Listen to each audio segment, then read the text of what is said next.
श्री राम का प्रश्न और महर्षि वशिष्ठ का उत्तर।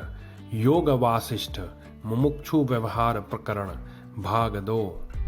विश्वामित्र जी का वशिष्ठ जी से श्री राम को उपदेश करने के लिए अनुरोध करना और वशिष्ठ जी का उसे स्वीकार कर लेना। श्री वाल्मीकि जी कहते हैं, भारद्वाज। श्री विश्वामित्र जी कहते हैं, मुनीश्वरों, श्री रामचंद्र जी ने ज्ञातव्य वस्तु को पूर्णतः जान लिया है, क्योंकि इन शुद्ध बुद्धि वाले श्री राम को भोग अच्छे नहीं लगते। वे उन्हें रोग के समान प्रतीत होते हैं। जिसने ज्ञेय वस्तु को जान लिया है, उसके मन का अवश्य ही यही लक्षण है कि उसे सारे भोग समूह फिर कभी रुचिकर नहीं जान पड़ते।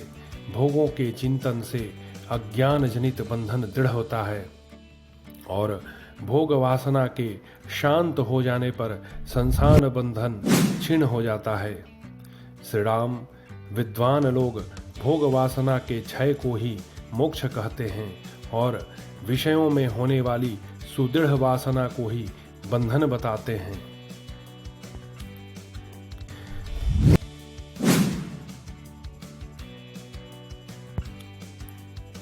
जिसकी दृष्टि राग आदि दोषों से रहित है, वही तत्वज्ञ है।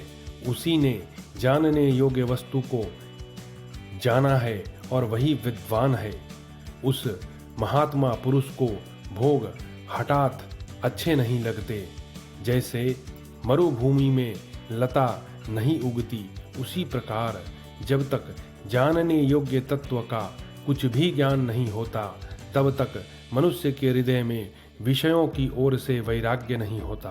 अतः मुनिवृंद, आप लोग यह निश्चित रूप से समझ लें कि रघुकुल तिलक श्री राम को ज्ञेय तत्व का ज्ञान हो गया है, क्योंकि इन्हें ये भोगों के रमणीय स्थान आनंदित नहीं कर रहे हैं।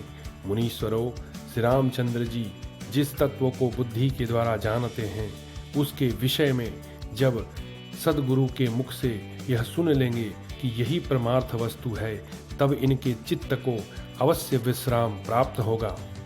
जैसे शरत काल की शोभा मेघ रहित निर्मल आकाश मात्र की अपेक्षा रहती है, उसी तरह श्री रामचंद्र जी की बुद्धि को केवल अद्वितीय सच्चिदानंदन घन परमात्मा के तत्व में विश्राम की अपेक्षा है। अतः महात्मा श्री रामचंद्र जी के चित्त के विश्राम के लिए ये पूज्यपाद श्री वशिष्ठ जी ही यहाँ युक्ति का प्रतिपादन करें, क्योंकि ये समस्त रघुवंशियों के ही सदा से प्रभु और कुलगुरु हैं। इसके सिवा वे सर्वज्ञ, सर्वसाक्षी तथा तीनों कालों में मोह आदि से रहित निर्मल दृष्टि वाले हैं। पूज्यपाद वशिष्ठ जी, क्या वह पहले की बात आपको स्मरण है, जबकि हम दोनों के वैर की शांति तथा परम बुद्धिमान मुनियों के कल्याण के लिए देवदारू के वृक्षों से आवृत निषद पर्वत के शिखर पर साक्षात पद्मयोनि भगवान ब्रह्मा ने महत्वपूर्ण ज्ञान का उपदेश दिया था।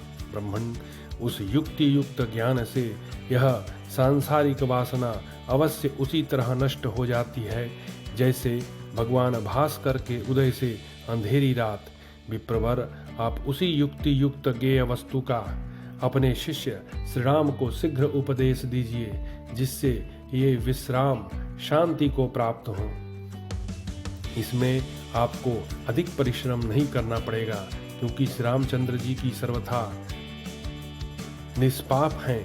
अतः जैसे निर्मल दर्पण में बिना यंत्र के ही मोह का प्रतिबिंब दिखाई देने लगता है, उसी प्रकार श्री रामचंद्र जी को अनायास ही ज्ञेय वस्तु का बोध एवं विश्राम प्राप्त हो जाएगा। महात्मन, वही ज्ञान, वही शास्त्रार्थ और वही पांडित्य सार्थक एवं प्रशंसित है, जिसका वैराग्य युक्त उत्तम शिष्य के लिए उपदेश दिया जाता है। जिसमें वैराग्य नहीं है तथा जो शिष्य भाव से रहित है, उसे जो कुछ भी उपदेश दिया जाता है, वह कुत्ते के चमड़े से बने हुए कुप्पे में रखे हुए गाय के दूध की भांति अपवित्रता को प्राप्त हो जाता है। आप जहाँ जैसे वीतराग, निर्भय, क्रोध शून्य, अभिमान रहित तथा निष्पाप महापुरुष तत्व ज्ञान का उपदेश कर देते हैं, वहाँ तत्काल बुद्धि को विश्राम प्राप्त होता है। गाधी नंदन विश्वामित्र के ऐसा कहने पर व्यास और नारद आदि उन सभी मुनियों ने साधु साधु कहकर उनके उस कथन की भूरी भूरी प्रशंसा की।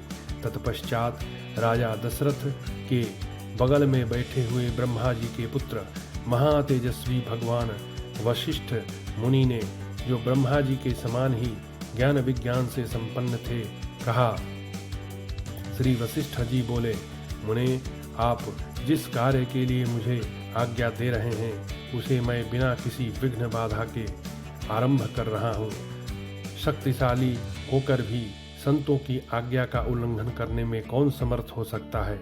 पूर्व काल में निषद पर्वत पर पूजनीय पद्मयोनि ब्रह्मा जी ने संसार रूपी भ्रम को दूर करने के लिए जिस ज्ञान का उपदेश किया था, वह सब अविकल रूप से मुझे याद है। सर्ग 2 समाप्त।